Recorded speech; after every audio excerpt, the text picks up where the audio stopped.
Hello, good evening, नमस्कार। माँ Bharti success point परिवार में आप सबों का स्वागत है।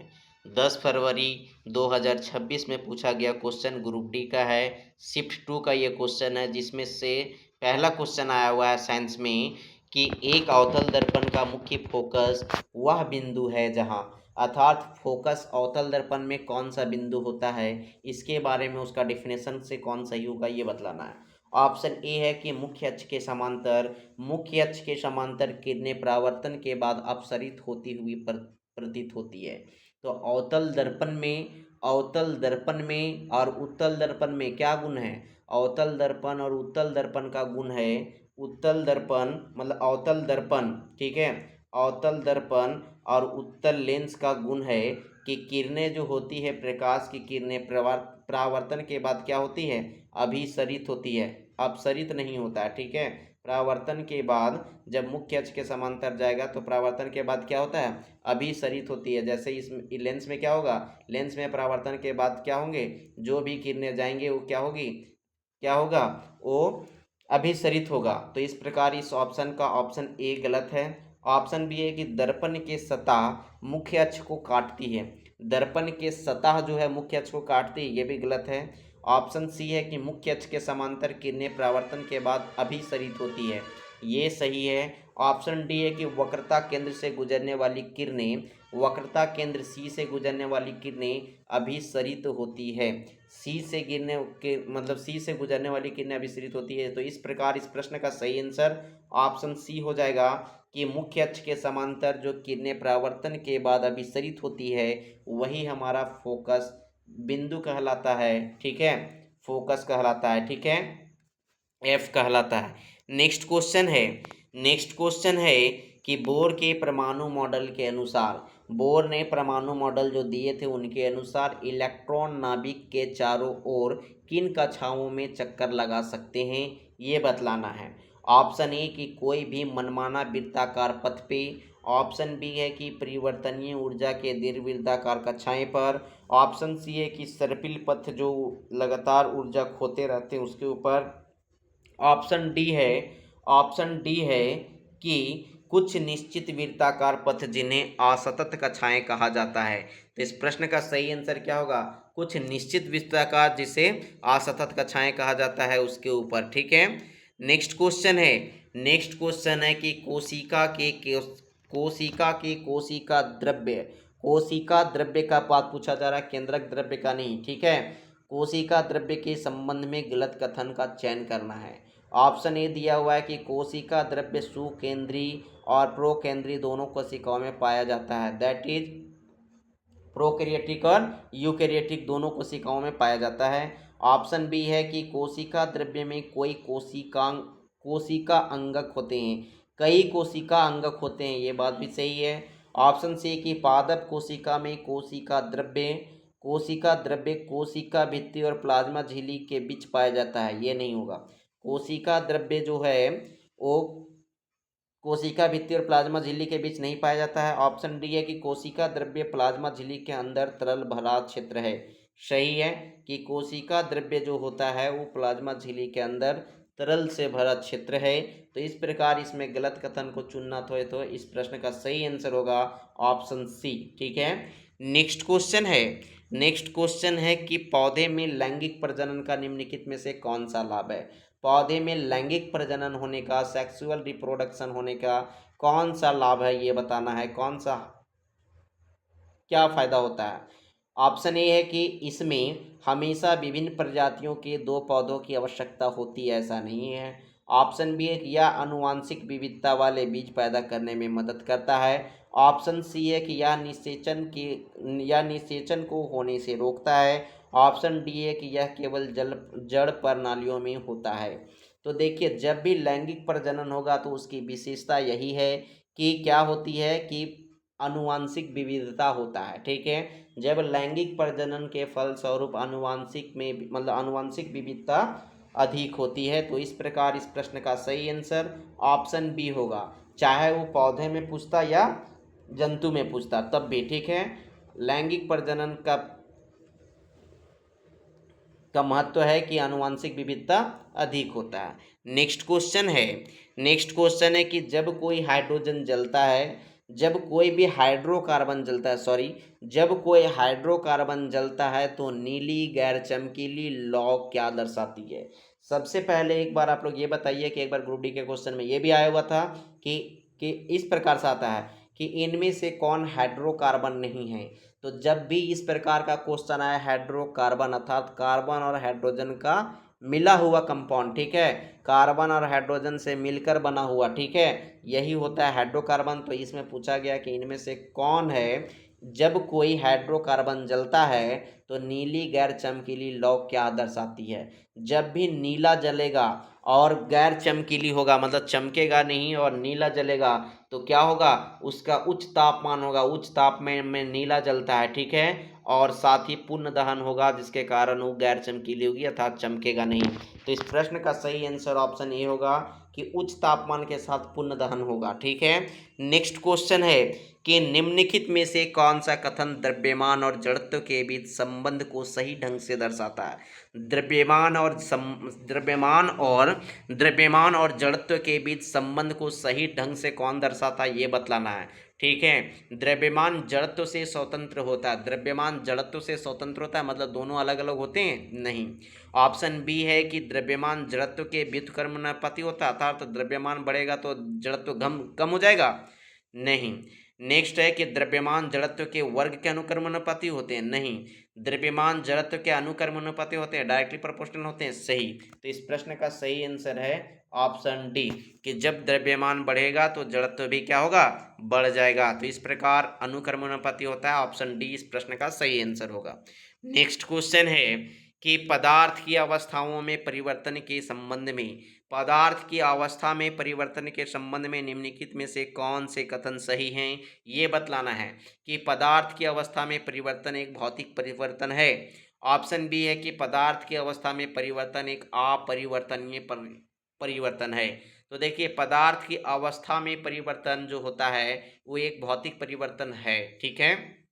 अवस्था में परिवर्तन क्या है, भौतिक परिवर्तन है। बी है ऑप्शन की पदार्थ की अवस्था में परिवर्तन एक अपरिवर्तनीय परिवर्तन है। अवस्था में परिवर्तन जो होती है उसके बाद अपरिवर्तन मतलब परिवर्तन नहीं होता है, तो परिवर्तन होता है।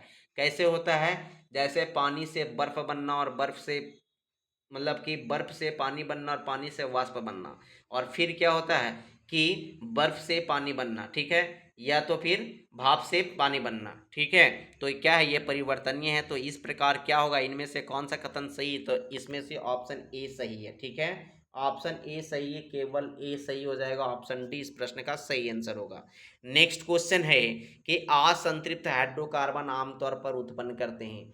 असंतृप्त हाइड्रोकार्बन जो होते हैं आमतौर पर क्या उत्पन्न करते हैं, काले धुएं के साथ पीली लौ, स्वच्छ नीले लपटे, चमक के साथ सफेद लौ की बिल्कुल भी लौ नहीं। तो इस प्रश्न का सही आंसर हो जाएगा ऑप्शन ए कि असंतृप्त हाइड्रोकार्बन जो होते हैं, जो संतृप्त नहीं है, जो पूर्ण नहीं है, वो जो होते हैं आमतौर पर उत्पन्न करते हैं काले धुएं के साथ पीली लौ। नेक्स्ट क्वेश्चन है कि प्रतिक्रियाशीलता श्रृंखला में, प्रतिक्रियाशीलता मतलब कौन अभिक्रिया जल्दी करेगा, श्रृंखला में सबसे ऊपर कौन सी धातु रखी गई है, इनमें से कौन है जो सबसे अधिक प्रतिक्रियाशील करेगा अर्थात अभिक्रियाशील होगा। सोडियम, सोना, चांदी, तांबा। तो सोडियम होगा, ठीक है, सोडियम होगा। इसलिए आप लोग बताइए, कमेंट कीजिए कि सोडियम को किस चीज़ में डाल के रखा जाता है ताकि अभिक्रिया ना करे।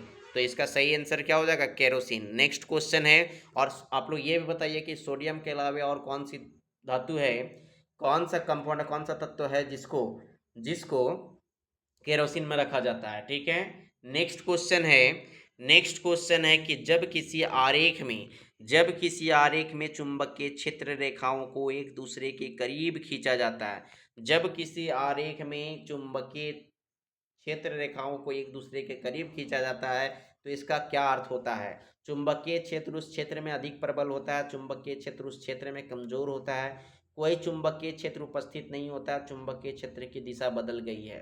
तो इस प्रश्न का सही आंसर होगा ऑप्शन ए होगा कि चुंबकीय क्षेत्र उस क्षेत्र में अधिक प्रबल होता है। नेक्स्ट क्वेश्चन है कि चैकडैम से क्या तात्पर्य है। देखिए क्वेश्चन कहाँ से पूछता है आप लोग को, ये क्वेश्चन जो इतना भी क्वेश्चन है ना, बिल्कुल एनसीईआरटी के शब्द पूछे गए हैं, एनसीईआरटी से क्वेश्चन लिया गया है, ठीक है। ऐसा नहीं है कि क्वेश्चन कोई भी किसी भी टीचर का कोई नोट्स पढ़ रहे हैं या किसी भी कोई टीचर का बुक पढ़ रहे हैं उससे पूछने वाला क्वेश्चन नहीं है। क्वेश्चन जब भी पूछता है तो एनसीईआरटी से पूछता है। इसलिए हम आप लोग से रिक्वेस्ट कर रहे हैं कि यदि आप लोग कमेंट कीजिएगा कि एनसीईआरटी पढ़ा दीजिए, तो एनसीईआरटी हम पूरा डिटेल के साथ पढ़ा देंगे, ठीक है। 20 दिन में पूरा खत्म कर देंगे एनसीईआरटी, छठा, सातवां, आठवां, नौवां, 10वां, चारों बुक, ठीक है। तो इस प्रश्न का आंसर दीजिए कि चैकडैम से क्या तात्पर्य है। इस प्रश्न का सही आंसर क्या हो जाएगा कि बाढ़ग्रस्त खाइयों के पार मिट्टी या कंक्रीट की संरचनाएं होती है। ऑप्शन बी है कि नदियों के पास छोटी झोपड़ियां बनाया जाता है चेक डैम के रूप में। ऑप्शन सी है कि केवल औद्योगिक जल आपूर्ति के लिए बनाए गए बांध होते हैं। ऑप्शन डी है कि खेती के लिए अर्धचंद्राकार पहाड़ियां होती है। तो देखिए हमको सब गलत लग रहा है कि नदियों के साथ छोटी झोपड़ियां होती है, झोपड़ी तो होता नहीं है।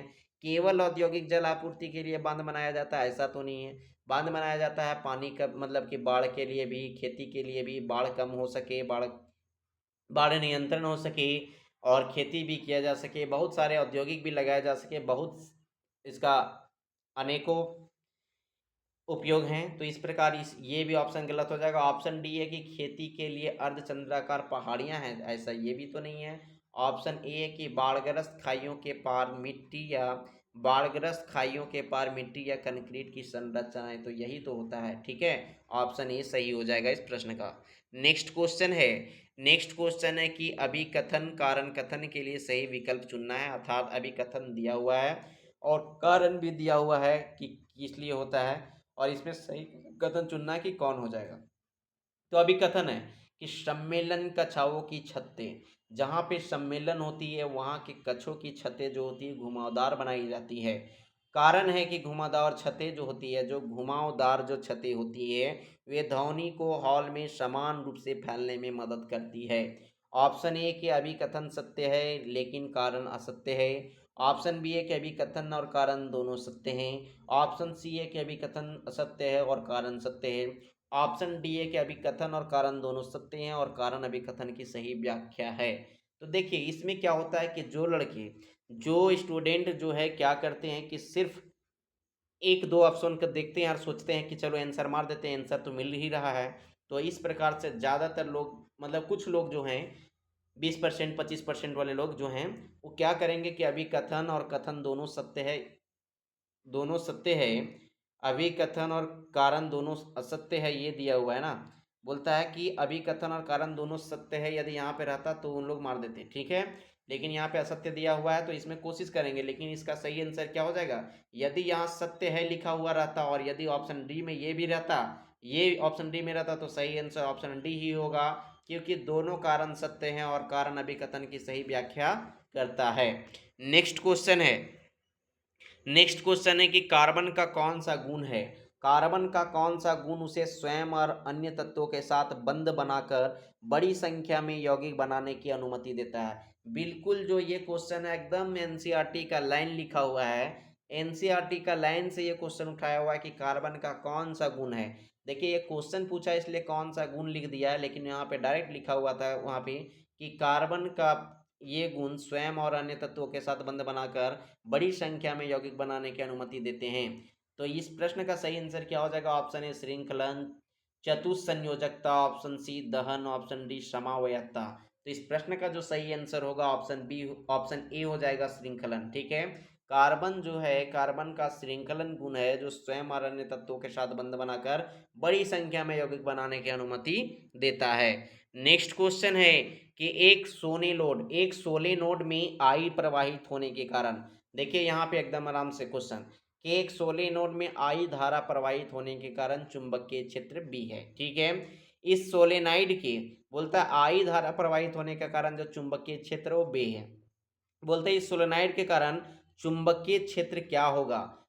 चुंबकीय क्षेत्र बताना क्या होगा जब सोलेनाइड के माध्यम से प्रवाहित धारा आधी हो जाती है। जब आई है तो चुंबकीय क्षेत्र बी है, जब आई है तो बी है। देख रही है कि यहाँ पे पूर्ण है तो वहाँ पे पूर्ण है। अब यहाँ पे पूछा जा रहा है कि जब सोलेनाइड के माध्यम से प्रवाहित धारा आधी हो जाती है तो अन्य सभी मापदंडों को समान रहते हुए क्या होगा? तो जब ये पूरी है तो वहाँ पे पूरी हो रहा है, मतलब 1 यूनिट है आई, तो बी मतलब चुंबकीय क्षेत्र बी जो है वो 1 यूनिट है। तो जब आधी होगा तो ये भी आधी हो जाएगा। तो इस प्रकार इस प्रश्न का सही आंसर ऑप्शन ए होगा कि आधी हो जाएगा, अर्थात चुंबकीय क्षेत्र की आधी, अर्थात b/2। नेक्स्ट क्वेश्चन है, नेक्स्ट क्वेश्चन है, देखिए आराम आराम से सुनिएगा, ठीक है, सुन के एकदम आराम से आंसर मार लीजिए कि एक गर्म दिन के दौरान, गर्म दिन के दौरान अर्थात गर्मी के मौसमों में आप लोगों ने देखा होगा कि ठंडे गिलास की बाहरी सतह पर पानी की बूंदें कैसे बनती है। कि जब गर्मी का दिन रहता है और आप लोग कभी ठंडा पानी पीते हैं तो उसके बाहरी सतह पे आ जाता है क्या? पानी की बूंदें। इसे कौन सी प्रक्रिया सबसे अच्छी तरह से समझा सकती है, ये बताइए। कि तो पानी की बूंदें बन जाना किस प्रक्रिया के द्वारा हम लोग समझे कि इसका सही, इसका मतलब क्या है कि कौन सा प्रक्रिया है जो सही है? जमना, जम जाता है। ऑप्शन बी ऊर्ध्वापातन, क्या ऊर्ध्वापातन हो जाता है? ऑप्शन सी संघनन, ऑप्शन डी वाष्पीकरण। तो इस प्रक्रिया को क्या बोलते हैं? संघनन की प्रक्रिया द्वारा हम लोग इस इसे मतलब आराम से समझ सकते हैं, ठीक है। नेक्स्ट क्वेश्चन है कि दो ग्रहों की त्रिज्या समान है। बताया जा रहा है कि दो ग्रह हैं जिसका त्रिज्या समान है। ग्रह ए का द्रव्यमान जो है, ग्रह ए का द्रव्यमान ग्रह बी के द्रव्यमान का 2 गुना है। देखिए ग्रह की त्रिज्या जो है समान है, लेकिन द्रव्यमान जो है दोनों का डिफरेंट डिफरेंट है। तो ग्रह ए का द्रव्यमान जो है ग्रह बी के द्रव्यमान के 2 गुना है, अर्थात 2:1 है।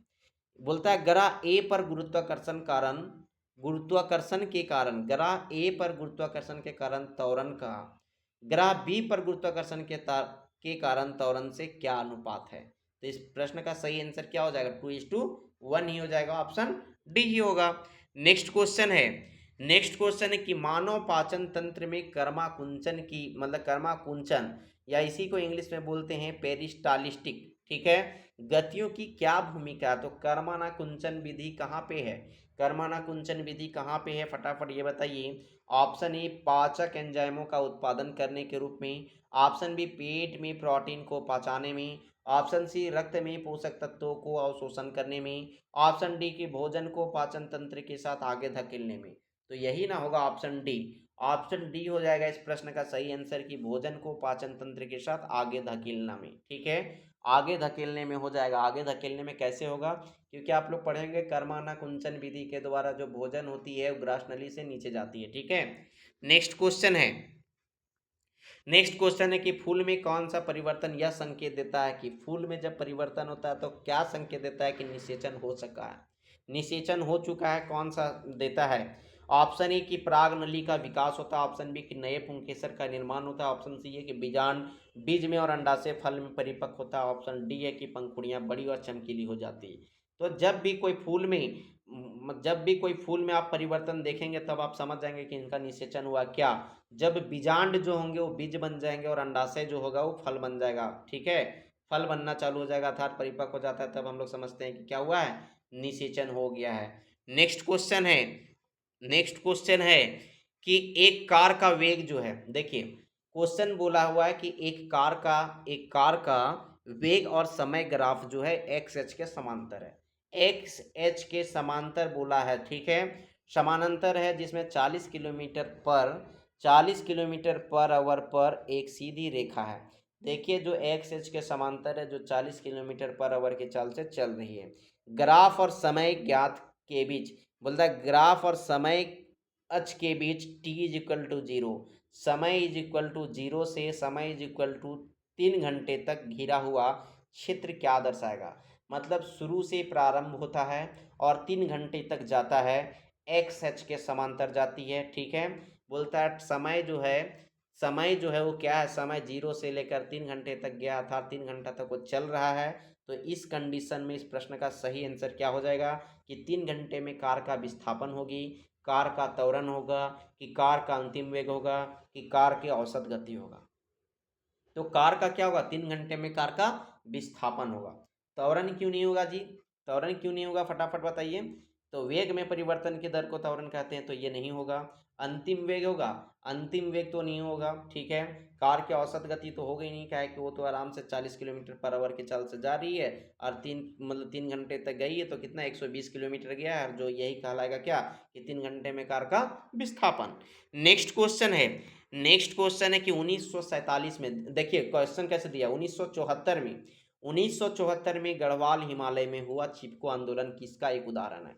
अब आप सोचिएगा कि ये हिस्ट्री का क्वेश्चन सर इसमें डाल दिया, नहीं, चिपको आंदोलन जो है ये तुम्हारा 8वां क्लास का बुक में है, ये तुमको 8वां क्लास का बुक में ये दिया हुआ है कि चिपको आंदोलन जो हुआ था क्यों हुआ था, यही पूछा जा रहा है कि इसका उदाहरण क्या है। मतलब 1974 में हुआ था गढ़वाल हिमालय में हुआ चिपको आंदोलन, किसका एक उदाहरण है। ऑप्शन ए वृक्षों का समुदाय नेतृत्व वाला संरक्षण, ऑप्शन बी है सरकार नेतृत्व वाला वनीकरण, ऑप्शन सी है कि खनन आधारित वन शोषण, ऑप्शन डी है कि शहरी अवसंरचना विकास।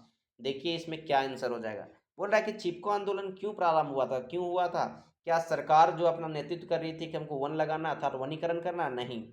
ऑप्शन बी था कि खनन आधारित वन शोषण, वन शोषण तो किया जा रहा था, ठीक है। ऑप्शन डी के शहरी अवसंरचना विकास, मतलब अवसंरचना विकास के कारण क्या किया जा रहा था, पेड़ पौधों को काटा जा रहा था और पेड़ पौधों से रिलेटेड था, अर्थात वृक्षों के समुदाय नेतृत्व वाला संरक्षण था, अर्थात वृक्षों को संरक्षण देना ही था चिपको आंदोलन का एग्जाम्पल, यही सही है, ठीक है। नेक्स्ट क्वेश्चन है कि एक बच्चा माँ से एक्स गुणसूत्र, पिता से वाई गुणसूत्र के साथ पैदा होता है, ये बात सबको जानते हैं कि एक बच्चा यहाँ पे है कि मतलब कि माता पिता के दोनों के गुणसूत्र मिलते हैं, ये सबको जानते हैं, लेकिन क्वेश्चन पूरा आपको डिटेल लिख दिया है कि एक बच्चा जो है वो माँ से एक्स गुणसूत्र लेता है, क्योंकि माँ से तो एक्स ही गुणसूत्र ले सकता है, और पिता से वाई गुणसूत्र लेता है, पिता से एक्स वाई दोनों ले सकते हैं, लेकिन पिता से मतलब दोनों में से कोई एक ले सकते हैं, लेकिन पिता से यहाँ पे लिखा हुआ है कि वाई गुणसूत्र के साथ पैदा होता है।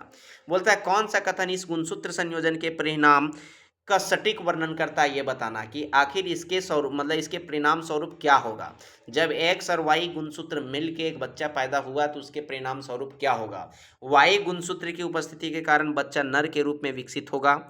ऑप्शन बी है कि बच्चा मादा के रूप में विकसित होगा, क्योंकि एक्स गुणसूत्र हमेशा वाई गुणसूत्र के प्रभावी होता है। ऑप्शन सी है कि बच्चे का लिंग माँ द्वारा निर्धारित होती है, क्योंकि वह एक्स गुणसूत्र प्रदान करती है। ऑप्शन डी है कि बच्चा दो वाई गुणसूत्रों के बिना नर विशेषताओं के विकसित नहीं करेगा। तो देखिए सबसे बड़ी बात है कि आप सभी जानते हैं कि एक्स वाई गुणसूत्र के परिणाम स्वरूप होता है, एक्स वाई गुणसूत्र के संयोजन के परिणाम स्वरूप होता है क्या कि वायु गुणसूत्र की उपस्थिति के कारण बच्चा जो होगा वो नर के रूप में विकसित होगा, ठीक है। ऑप्शन ए ही इस प्रश्न का सही आंसर होगा। बाकी देखिए क्या है कि कभी कभी क्वेश्चन जो है इस तरह से लंबा क्वेश्चन दिया हुआ है और कभी कभी ऑप्शन पे ही क्वेश्चन सेट किया हुआ रहता है। जैसे ये क्वेश्चन पूछा है, इसी के बाद अगर यदि ये क्वेश्चन पूछ देता है कि बच्चे का लिंग निर्धारण किसके आधार पे होता है, तो किसके आधार पे होगा, पिता के आधार पे होगा, ठीक है। तो इस प्रकार इस प्रश्न का सही आंसर ऑप्शन ए हो जाएगा। नेक्स्ट क्वेश्चन है, नेक्स्ट क्वेश्चन है कि जब कोई व्यक्ति किसी गर्म वस्तु को छूता है, जब कोई व्यक्ति जो है वो गर्म वस्तु को छूता है तो पेशियों की प्रतिक्रिया में देरी होती है। तो पेशियों की प्रतिक्रिया में देरी होती है, तंत्रिका ऊतक का कौन सा भाग है जो तीव्र गति उत्पन्न करने के लिए तंत्रिका आवेग को सीधे पेशियों तक ले जाने के लिए उत्तरदायित्व होता है। बोलता है तंत्रिका जो ऊतक है उसका इनमें से कौन सा ऊतक में ये फटाक से क्या करता है, मतलब कि तीव्र गति से उत्पन्न करने के लिए तंत्रिका आवेग को सीधे पेशियों तक जाने में उत्तरदायी है। Option A axon, option B dendrite, option C केंद्रक, ऑप्शन डी संयोजी ऊतक। तो इस प्रश्न का सही आंसर हो जाएगा ऑप्शन ए एक्सॉन के कारण, ठीक है।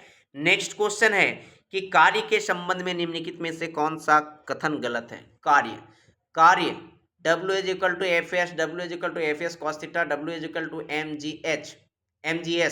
जी एस विस्थापन, ठीक है। तो क्या मतलब ये तीनों यूज कर सकते हैं। तो कार्य के संबंध में निम्नलिखित में से कौन सा कथन गलत है, ये बताना है कि कार्य धनात्मक, ऋणात्मक व शून्य हो सकता है, ये बात सही है। ऑप्शन बी का है कि कार्य सभी बलों के लिए पथ स्वतंत्र राशि है।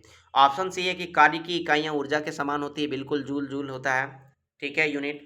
ऑप्शन डी है कि कार्य पारागमन में ऊर्जा है, सही भी है, ये भी सही है। तो इस प्रकार इस प्रश्न का गलत आंसर और मतलब कि गलत कथन हो जाएगा ऑप्शन बी, और इस प्रश्न का सही आंसर होगा ऑप्शन बी। नेक्स्ट क्वेश्चन है, नेक्स्ट क्वेश्चन है कि नीचे दिए गए दो कथनों को देखें और सही विकल्प का चयन करना है। कि कथन एक जो है बोल रहा है कि विरंजक चूर्ण शुष्क बुझे हुए चूने पर, शुष्क बुझे हुए चूने पर क्लोरीन की क्रिया द्वारा निर्मित होती है, ये भी सही है।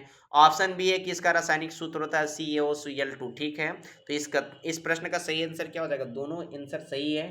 तो इस प्रश्न का सही आंसर होगा, दोनों कथन ए और बी दोनों सही है, ऑप्शन सी हो जाएगा इस प्रश्न का सही आंसर। नेक्स्ट क्वेश्चन है कि एक लेंस के निम्नलिखित में से किस भाग से गुजरने वाली किरण, एक लेंस के निम्नलिखित में से किस भाग से गुजरने वाली किरण बिना विचलित हुए निकलती है। एक लेंस के निम्नलिखित में से किस भाग से गुजरने वाली किरण बिना विचलित हुए निकलती है, ये बताना है। देखिए, यदि यहाँ पे लेंस के जगह पे दर्पण से पूछ देता कि एक दर्पण के निम्नलिखित में से किस भाग से गुजरने वाली किरण बिना विचलित हुए निकलती है, तो बिना विचलित हुए निकलती कहाँ से है, फटाक से बताइए, पोल से। दर्पण से पूछता तो पोल से होता। अब यहाँ पे क्या हो जाएगा, फटाफट बताइए कि लेंस के निम्नलिखित में से किस भाग से गुजरने वाली किरण बिना विचलित हुए निकलती है। ऑप्शन ए मुख्य फोकस, ऑप्शन बी फोकस और केंद्रक के बीच, ऑप्शन सी वक्रता केंद्र, ऑप्शन डी प्रकाशिक केंद्र। तो जो किरण लेंस में, किसी भी लेंस में, ठीक है, किसी भी लेंस में दोनों में से कोई भी लेंस में अगर यदि कोई किरण प्रकाशिक केंद्र से गुजरता है तो बिना विचलित हुए ये क्या होगा, पार हो जाएगी। इस प्रकार इस प्रश्न का सही आंसर ऑप्शन डी होगा। जो ये सभी क्वेश्चन जो हैं, सभी क्वेश्चन पूछे गए क्वेश्चन हैं, शिफ्ट 2 का है, 10 फरवरी का, 10 फरवरी 2026 में ग्रुप डी में जो क्वेश्चन पूछा गया था उसका है, और सभी जो है एनसीईआरटी के लाइन से क्वेश्चन पूछा हुआ, ठीक है। इसलिए यदि अभी तक आप लोग कहीं नोट्स पढ़ रहे होंगे, कहीं कुछ पढ़ रहे होंगे, कहीं कुछ पढ़ रहे होंगे, तो आप लोग एनसीईआरटी पढ़िए। और यदि एनसीईआरटी नहीं समझ में आ रहा तो आप लोग कमेंट कीजिए कि एनसीईआरटी सर एक बार डील कर दीजिए, हम पूरा विस्तृत रूप से उसको डील कर देंगे, ठीक है। पूरा विस्तृत रूप से, आपको एक भी क्वेश्चन भी साइंस में फंसने वाला है नहीं। धन्यवाद। तो आप लोग यदि वीडियो अच्छा लग रहा है तो ज़्यादा से ज़्यादा लाइक कीजिए, शेयर कीजिए, सब्सक्राइब कीजिए।